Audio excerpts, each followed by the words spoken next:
บายดีเด้อทุกคนมาขอกันยังไงอยู่สวนคือเก่าวันนี้จะพาทุกคนไปเบิ่งทีมงานมาตัดหญ้าเนาะจะเบิ่งซีรีวิวให้เบิ่งแต่ละคนเนาะทุกคนเนาะมันสิเป็นยังไงไปเบิ่งกันเลย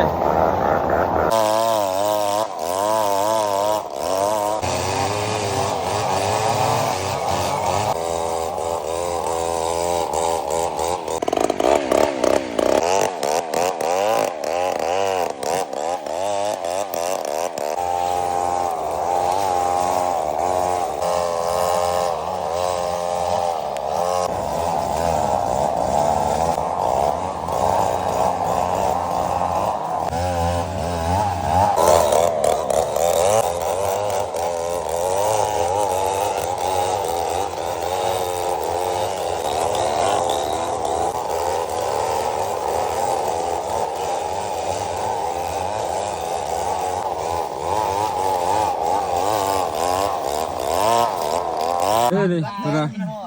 วิธีจีจงโจ้แบบใหม่เด้อทุกคนเด้อนี่มาเบิ่งน้ำกันเด้อเป็นที่ได้เนาะนี่ใส่บนหัวเทียนจักตัดหญ้าได้เห็นไหมโอ้คักเนาะไม่ได้อยากคอมเมนต์มาเด้อวิธีจีจงโจ้หมุนใหม่เนาะนะเป็นไรเลยจังสีเรามาใครอยากกระทุ้เอาเข้าไปในทุบแต่ว่ามันกินไม่ได้